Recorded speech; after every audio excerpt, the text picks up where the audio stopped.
access, update, delete dictionary elements, and how to iterate through tuple set dictionaries, lists. And after that, we will solve some real world problems using these data structures. So let us start with the recap first. In the previous lecture, we learned about functions, parameters and arguments, return statement, lambda function, recursion. So now imagine you are building an online shopping website. You need to store customer names, product IDs, categories, price, user profiles. And can a single variable store all this? Can a single variable store all this? No. This is where Python data structures come into play. So we are having four types of data structures you can say in Python, and these data collections helps us to store multiple elements into one variable. So we are having list, tuple, set, dictionaries.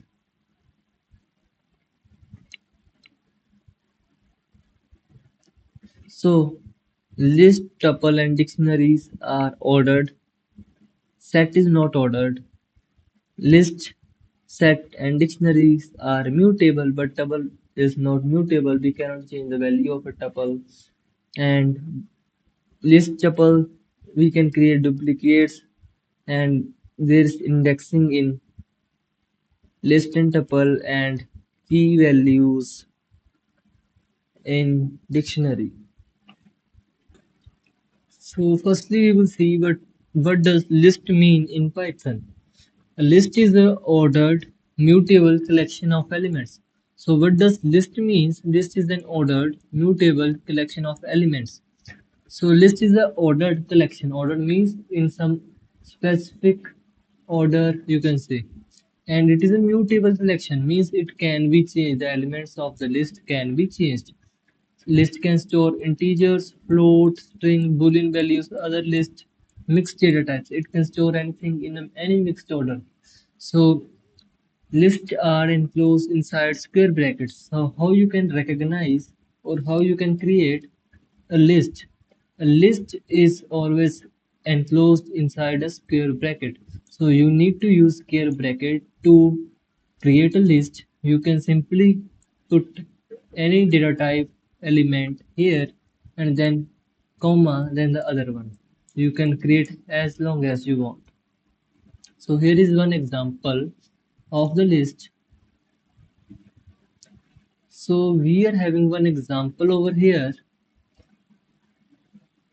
Numbers is equal to 10 comma 20 comma 30 comma 40. So we are having one variable which is storing a list. List means anything written inside square brackets. So in square brackets we are having integer elements 10 comma 20 comma 30 comma 40. So that is why it is called a list.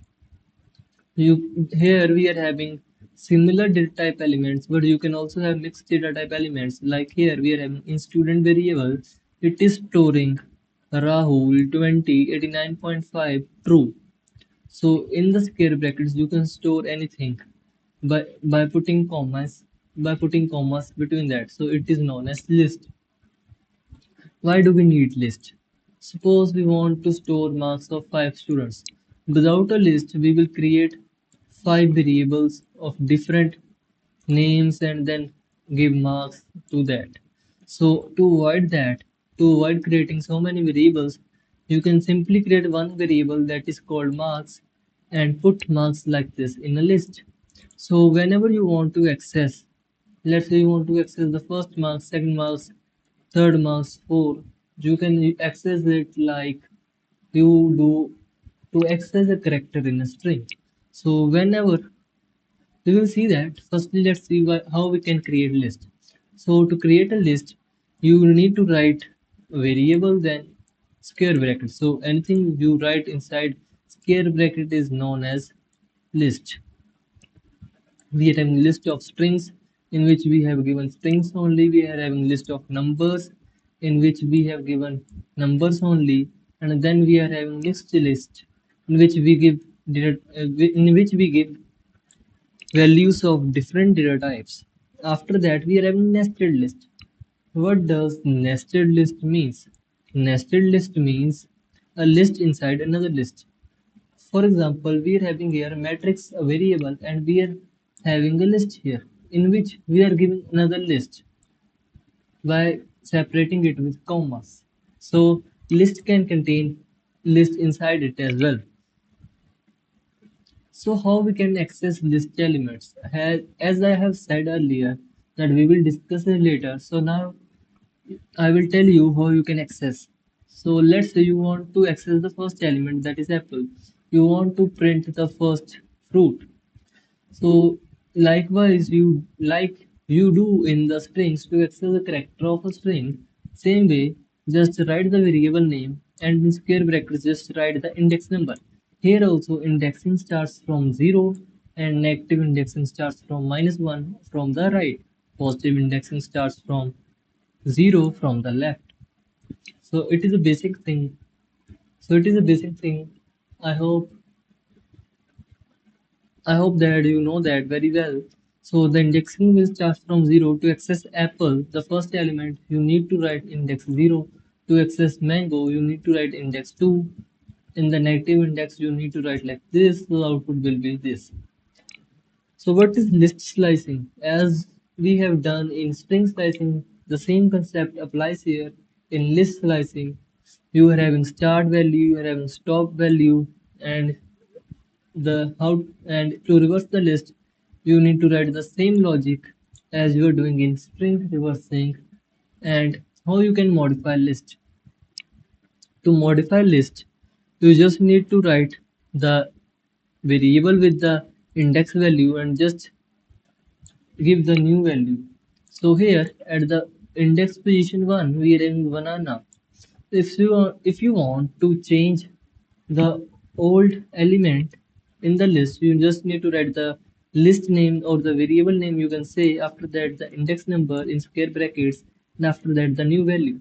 So when you print it now, the values have been changed to orange, so you got orange here. Now how you can add elements? To add elements in a list without changing the uh, uh, without changing the old elements, you can use append function. So how this function works, you need to write the variable name or the list name, then dot append, then you need to write the new element whatever you want to add. You need to write that this will be added at the end of the list. So at the end of the list this will be joined. We are having another function which is insert. Insert is used to insert the value at a specific location or specific position. For example, you want to insert grapes at the index 1. So to insert grapes at index 1, you need to use insert function. If how the syntax is there, it is like fruits, you need to write fruits, then dot, insert, then the index number, then comma, then the value. So grapes will be inserted at the index 1. The next function is extend. Now, by using extend, you can add multiple elements at the end. So when you use extend function, you can simply write a list, another list in the brackets. So this list will be joined with the existing list. These elements of the list will be joined with that list. So this is the use of extend. So now you know append and extend. Now what is the main difference? Append is used to add one value at the end of the list, and extended is used to add multiple values at the end. So in the append you just need to give the value. In the extend you can give a list. So this is the basic difference. Now how you can remove elements? To remove elements from the list, what you can do? You can simply use remove function. To remove the elements from the list, you can use remove function. Simply write the list name dot remove, then the value which you want to remove. You just need to write that here, and that value will be removed from the list. Otherwise, you can use pop function to remove the last element. Whatever the last element will be there in the list, that will be removed when you use pop function. This is the syntax of using pop function. Now, if you want to remove if you want to remove elements from a specific index, you need to mention the index number inside the pop function. So the next thing is we are having some list methods. Methods means some functions we are having. So we are having one length function as we have in case of string. Same way we have in case of list. This length method is used to find the length of a list. How we will use? We will just give the list name or the variable name in which list is created. We just give the name here and it will return an integer value that will be the length of the list. After that, we have a sort function. The sort function just sort the list in ascending order. To sort the list in descending order, you just need to write reverse is equal to true inside sort. So when you write reverse is equal to true, it will sort the list in descending order. To reverse the list, you just need to type reverse after the list name after putting dot then reverse function, so it will return the reversed list. And count,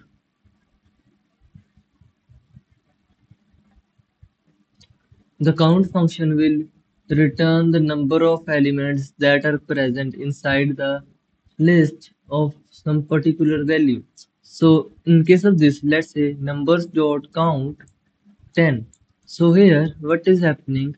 We are just giving in the count 10. So whenever 10 is occurring in the list, count will just count that how many times the 10 will occur, and after that it will return that value. For example, we have 10 three times in a list. We have 10 three times in a list. So in that case, this whole statement will return 3. So this is the use of count function. Now, index function. Index function is used to return a value. Index function is used to return the index of a value. So simple, we will give a value in the brackets and it will return the index of that value, the first index. For example, we are having 22 times in a list, one at first index and one at fifth index. So it will return first index as the output. And we will have one more function, copy function here. What copy function do? It will just make the copy of the list. We will try this all when we will do in the VS Code. So the next thing which we are having is looping through list. How we can loop through list? We will use for loop for this for looping, and we will write for list. We will write for one variable in the list. Let's say a list name is fruits. So we will write for fruit in fruits, print fruit. So this fruit will take every value one by one from the fruits list and it will print one by one in a line. This is using loops. We can do the same by using index value as well. We will write a we will write a loop from 0 to the length of the list, and after that we will just print using index fruits then I. This is another method of getting every element of list. After that we are having nested list. A list inside another list is known as nested list. That is a simple, and how you can access the elements of that, you just need to write the index of first list. So here one means this, and here the second index is for the second list. So here two means this one. So first and then two. So six will be the output. So this is how you can get the list elements. Now we are having list comprehension.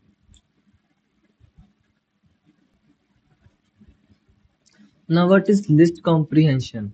For example, you want to create like this. So let's say you want to create a list of squares of numbers from 1 to 5. So you want square of every number from 1 to 5. From 1 to 5 you want squares. So how you will write? By simple, you will create an empty list first. After that, for I in range 1 to 6, it will give a sequence from 1 to 5, and after that you will do squares the list name dot append I into I. I into I means it will take every value from 1, 2, 3, 4, 5. It will take every value one by one. And so in starting we are having 1 as the value of I. So when you have 1 as the value, it will do is it will just multiply it by itself. 1 into 1 means 1 only. So the square of 1 is 1. So it will add 1 into that list. So the squares of every element will be added. And after that, we are printing that. So our motive is to store the squares of a number of from 1 to 5. So how you can do this? In short, you can use list comprehension in this case. How list comprehension is used? You can write this whole thing inside the list, inside this one. So how you can write? So here it is given. You just need to do this. You need to write the list name equals to, then you need to put the brackets. Okay. And after that, you need to write whatever you want. You want square, so you will write square. You can take a variable and write like this to get the square. After that, just write your range for I in range 1 to 6. Just write the loop, whatever you want, just write, and this variable you can use here to perform the calculation. So whatever you want to return, you have to write first, and after that the loop. Okay. So this is the syntax of list comprehension. So it will automatically create the values of the squares from 1 to 5. So what are the squares from 1 to 5? We are having 1, after that we will have 4, then 9, then 16, and then 25. So these values will be created automatically with this single line. So you do not need to write this whole code to to create a list of squares of numbers. You can simply write this in one line. You can get the output. So this is known as list comprehension. So the output will be this. Another example, if you want even numbers, so this is our output. So this is our loop. You want from 0 to 90. And you have given one more condition here. If I modulus 2 double equal to 0. If that will be true, I will be stored, otherwise it will not. So this is another example of that. Now what are the advantages of list? The advantages of lists are: it is ordered, it can be changed, it is mutable, it is easy to use, it stores duplicate values. So you can store duplicate values. The size is dynamic. It can change whenever you want, and it can store mixed data types. So these are some advantages of the list. So some real world examples are given, like we are having shopping cart. So we are having cart as a list, and we are storing laptop, mouse, keyboard, various values in that. We are having student marks, then employee names. So I am in my VS Code. So I am in my VS Code and I have created one new file over here, list dot list list.py. So in this file, now let us see how we can create list. So I will write a comment here. I will write lists in Python and see what it says.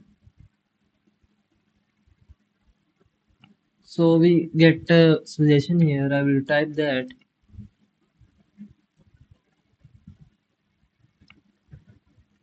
So now This is known as list. We are having one variable. After that, we are having square brackets, and in square brackets, we are having comma separated elements. So this is known as list. So when I print it, it will be printed in square brackets.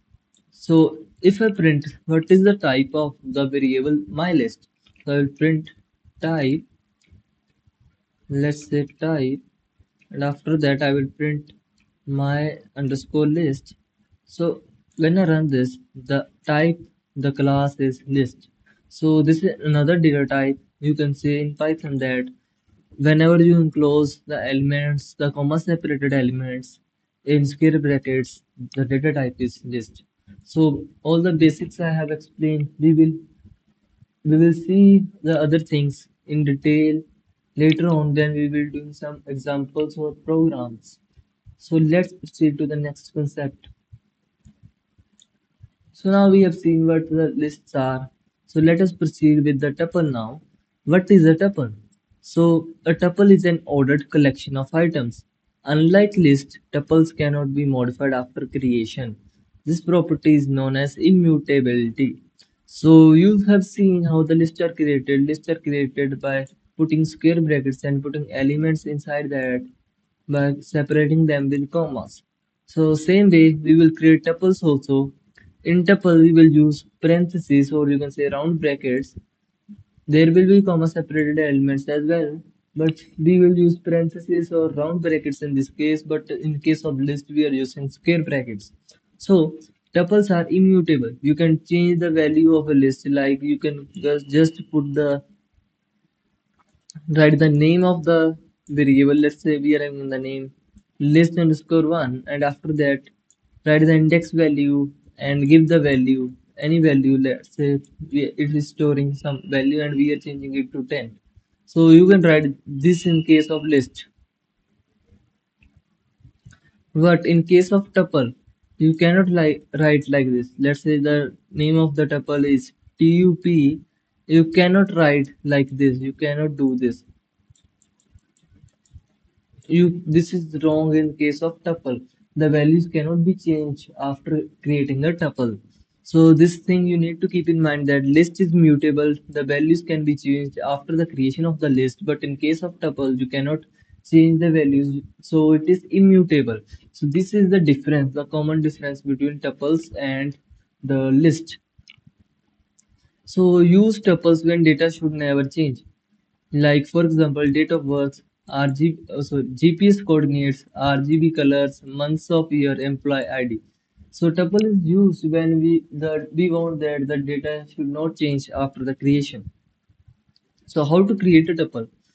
An empty tuple can be created by writing the variable name and after that parentheses. So in this way you can create the empty tuple, a single tuple element. How you can create a single tuple element? So this thing you need to understand very carefully, that let's say our variable name is numbers. After that, we are writing parentheses also, and we have given one element in that. But you didn't put any comma after the element. So the data type of this will be known as integer only. Int. Why int? Because you have just specified a integer.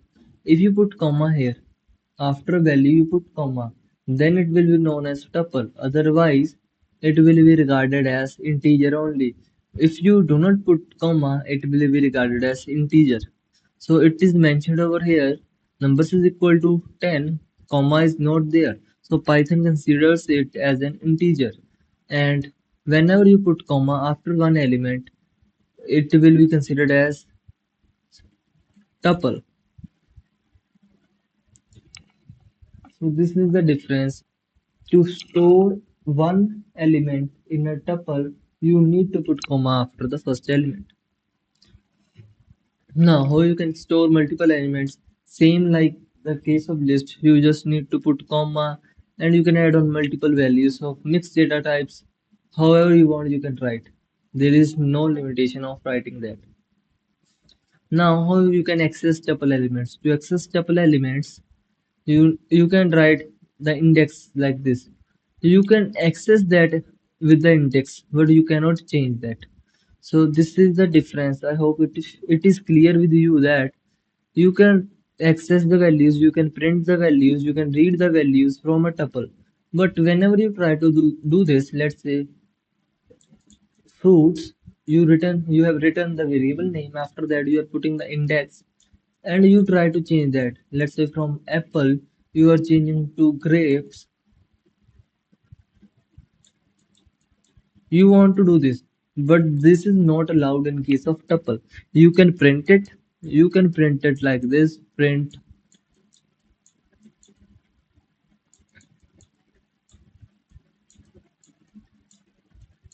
This is allowed, but this is not allowed. So you need to keep in mind that we cannot change values in a tuple. So the slicing can also be possible in case of tuple. Whenever you printing, you can slice out the elements like you are doing from the start. And in case of strings, then list, then now in tuples also, slicing remains the same.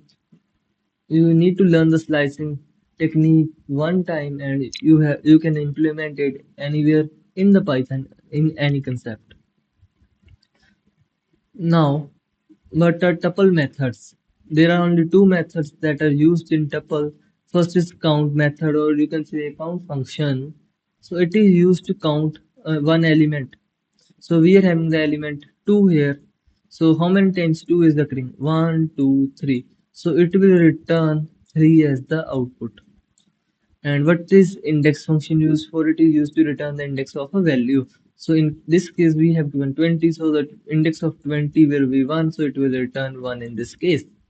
Now, what are the advantages of tuples? It is faster than list. The tuples are faster than list. The tuples are immutable, memory efficient, and safe for fixed data. If you are having any fixed data, so tuples is the best choice to be used. So this is all about tuples. We will do one program in the ending of each of a list, tuples, sets and dictionaries, and then you will be able to understand how it works.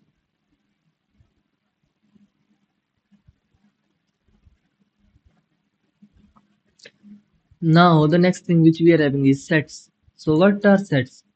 What is a set? A set is an ordered collection of unique elements important. So a set is an ordered collection of unique elements. You have done one chapter sets in the lower classes in mathematics that what is a set? A set is an unordered collection of unique elements. So if you remember, a set is written in curly braces. So this is how a set is written. So it is an unordered collection. You can write in whatever you order you write, it is always correct, but the elements should remain the same, the number of elements should remain the same. Let's say you are writing 3 comma 4 comma 7 comma 9. This is equivalent to what? This is equivalent to 9, 7, 4 and 3. So these both sets are same. These both sets are same. How same? Because the values remain the same. The position is just changed. So this is equal. This is unordered collection. You can write it in any order. You can rearrange the values, but the value should remain the same. So this is the concept of sets. So what are the important properties of sets? There are no duplicate values. The values cannot be duplicate in set. You cannot write 9 two times in one set. If you write that, that is wrong. There is no indexing. You cannot access a single value of the set. One time this value will be 7, one time this value can be 4. So you cannot access a value by the index. These are mutable. You can change the values, and it is fast for searching. What is a real life example? We are in attendance register. If Rahul's name appears 3 times, attendance should still count him once. So this is the use of sets. How we can create that? We can simply write the variable name as we are doing for in case of list and tuples. After that, in the list we are giving square brackets. In tuples we are giving round brackets. Now, in case of Sets you need to give curly braces and other things remain same. There will be comma separated elements. So that remains the same. No, there is one wrong thing. To create an empty set, you cannot write like this. This is wrong. In case of list, in case of tuples, you can write like this. Variable name, after that square bracket. So empty list will be created and variable name after that round brackets. Then this is for empty tuple. And same way you can think that in case of sets you can also do like this. You can write curly braces and an empty set can be created, but this is wrong. You need to use here set function. You need to write set function. So to create an empty set, you need to write like this. This is the correct one. This is the wrong one. So you need to be specific with this syntax. After that, how the duplicate values can be removed. Not removed, it is automatically removed, but it will not give an error. If you write duplicate values, let's say in this case you have written 2 times and 3 also 2 times. So what will happen whenever you execute, whenever you try to read out the variable, read out the set variable, and in that variable it will automatically remove the duplicate values and give you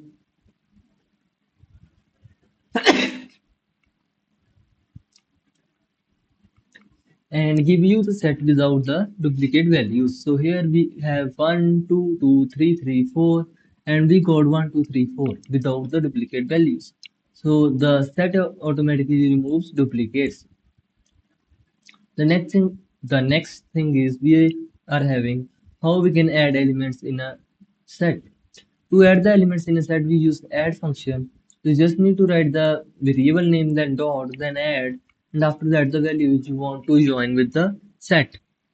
If you want that multiple items should be joined, you need to use update function. In update, you just need to write in square brackets whatever the values you want to add. So these are the methods to add values in the set. Now how you can remove elements. To remove the elements, you can use remove function, you can use discard function, you can use pop function, you can use clear function. So what is the difference between all?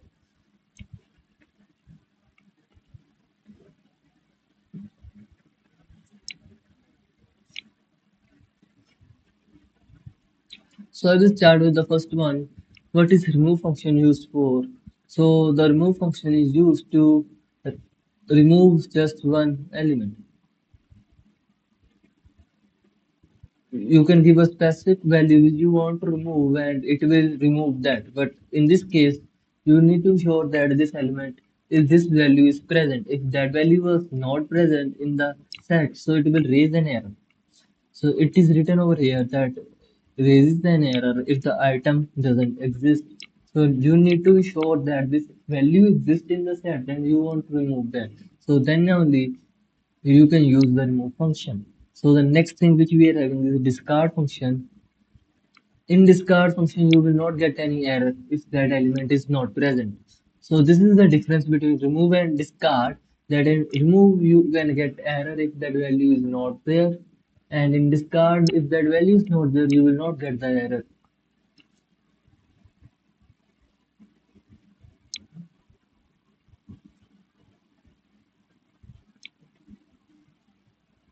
So in case of pop, a random value is removed as the sets are unordered. So we do not know which value will be removed. So in case of pop, a random value can be removed.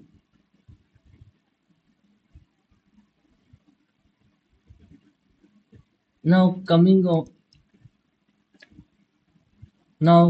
to set operations, we are having union, we are having intersection, we are having difference, we are having symmetric difference. So these are the four operations which we are having. So firstly, we are having union. So what does union means? How we can write this? You can write the first set, after that var symbol, and after that the second set name. So it will just print, it will just join the two lists and remove the duplicates. So we are having 1, 2, 3 in the first list, and we are having 3, 4, 5 in the second list. So we are having 3 in both. We are having 3 in both. So what will happen? It will take 3 one time and write all the elements. 3, 4, 5. So it will join the two lists and remove the duplicate elements. This is a simple definition of union. So after that we are having intersection. How you can do intersection? You need to write and symbol between the list names, and but it has returned 3 here. Why 3? The meaning of intersection means the common values. So here, what is common in these two lists? We are having 3 as common. So it will return 3 as the output of intersection. Now, what is the meaning of difference? How we can write? We can write simply A, then minus B. List name of first, sorry, the first set name, that is A, then minus second set name, that is B. So this is how you can write this. And what is the meaning of difference? It has returned here 1 comma 2. A minus B means it will remove the duplicate values and return all the other elements of first set. So see here, what is common? 3 is common in both. So 3 will be cut down from the first list, first set, and after that these values will be returned. If you write here B minus A, in case of that, what will be returned? In case of that, 3 is common, so 3 will be cut down from this set and it will return this 4 comma 5. So this will be the result of this statement. Now, what is symmetric difference? Symmetric difference means how you can write it like this: A, then caret symbol, then B, and after that, what will be the output? It has returned 1, 2, 4, and 5. Why this? Symmetric difference means it will do the difference. So what is the difference of A minus B? That is 1 and 2. What is difference of B minus A? That is 4 and 5, as we have calculated here. It will join both the differences and return this. So simple meaning of this is it will just remove the common element and return the other set values. This is called symmetric difference. We will execute each and everything, but let us go with the theory part first and then we will try doing it practically. So the next thing which we are having is dictionary. So what is dictionary? Dictionary stores the data in key value pairs. We are having keys, we are having some values. Keys and values. This is the format of dictionary. So how you can create a dictionary? You can create a dictionary like this. This is an example of dictionary. So what is happening here? You need to write the variable name, or you can say dictionary name. After that, open a curly brace, and after that, give a key value. What is key? The name by which you can access that. And what is the value? The value means the value of that key. You will understand. So here, what is happening? We are giving the key as name, and we are after that you need to put colon, and after that you need to give the value of that. Let's say Rahul is the value. So this is one key, this is one value. After that you can put comma and write as many as you want by putting a colon here. This is key, this is value, then again comma, you can write anything, key value. And after that, whenever you are done, you can close the curly braces. So this is known as dictionary. So key here means the name and value is Rahul. So name is key and Rahul is the value. So what is the real life examples? Aadhaar record, employee database, product details, student record. So these are some real life examples about dictionaries. Let us understand more. So how you can create dictionary? I have explained that you can create it by simply giving the variable name that then equals to, then curly braces open. After that, you need to specify a key, then colon, then the value, and after that, you can write comma separated as many as key values you want. After that, you can close the curly braces. So you can write mixed data types as well. You can write string, then integer, boolean, or whatever the value you want, you can write in a dictionary. Now the main thing comes how you can access the values.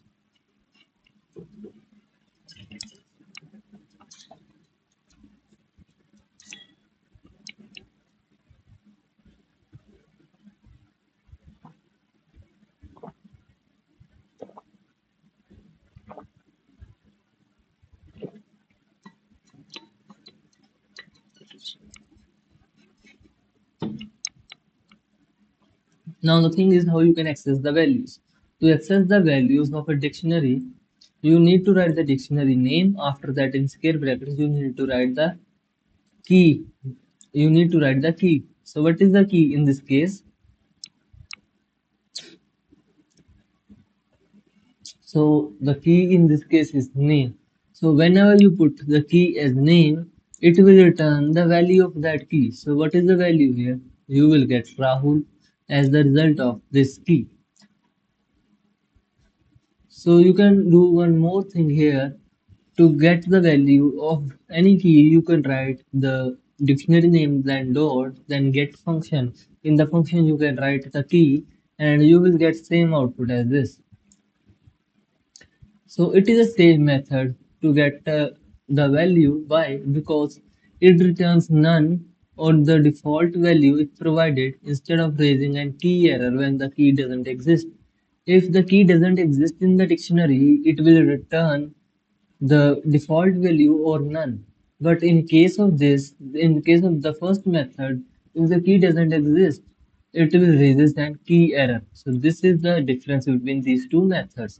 So it is safer to use the get function method. Now how you can add new elements into a key, sorry, into a dictionary. So it can be added by writing the variable name, the dictionary name. After that, in square brackets, you need to write the key, the new key, and the new value after equal to. So this is how new elements can be added into dictionary. And in the same way, you can update the values as well. You can write the old key and you can change the value of that. Now, how you can remove the elements of the dictionary? You can write delete del keyword. After that, you have to write the variable name. After that, you have to write the key value. The key you have to write in the square brackets, and it will delete that the key and the value. You can use pop function as well to pop out the key and value by writing the key in the brackets. So if you want to empty the whole dictionary, you can use clear function. So there are some dictionary methods as well. First one is keys. Student dos dot keys. It will return all the keys. Then we are having values. It will return all the values. We are having items as the function. So what does item do is it will return both key and values. Now we are having update function. It is used to update some key and values. So we can provide old key here and we can provide the new value here. How we can loop through dictionaries? So to loop through dictionaries, you need to write, in case of keys, you need to write for key in the variable name and you can print the key.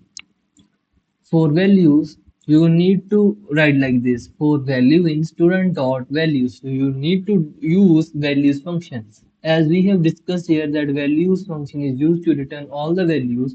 So whenever you write the dictionary name dot values, it will return all the values and in it will return all the values in a sequence, and you can use for loop to access every single value and print that. To get key value, to get both the things, you can write like this. You can write key comma value in student dot items. What does items function do? It returns both the things, Both keys and values will be returned. So here you will get a sequence of both keys and values, so that every single key value will be stored into key and value, and you can print like this key comma value. So you will get here the key and its value respective in respective orders of every element.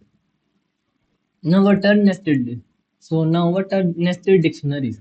As we are doing from the started, what are nested conditions, nested loops, nested lists, and now we are having nested dictionaries as well.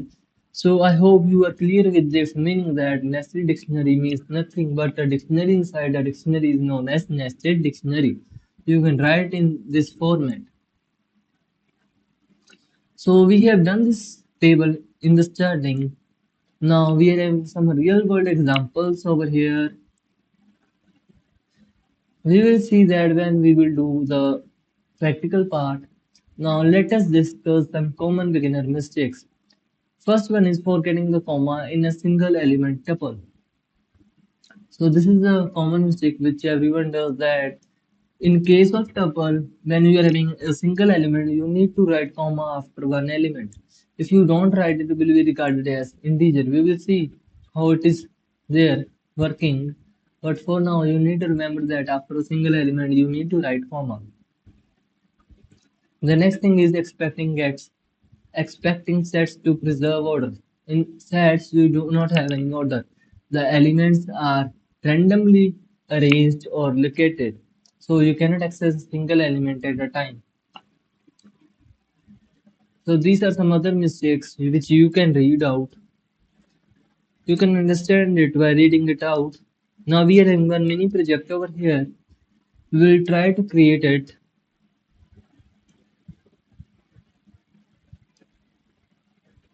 We are having practice questions. After that, we are having assignments. So you can practice all these things by yourself. You can take the help of ChatGPT and all the things, any AI tool. But the main motive is you should be able to learn the things. So what is the lecture summary now? Now, so today we have learned about list. We have learned about tuples. After that, tuple methods, sets, dictionaries, we have learned everything around lists, tuples, sets, and dictionaries. So I hope you are clear with today's lecture. So here I will conclude my lecture. Thank you.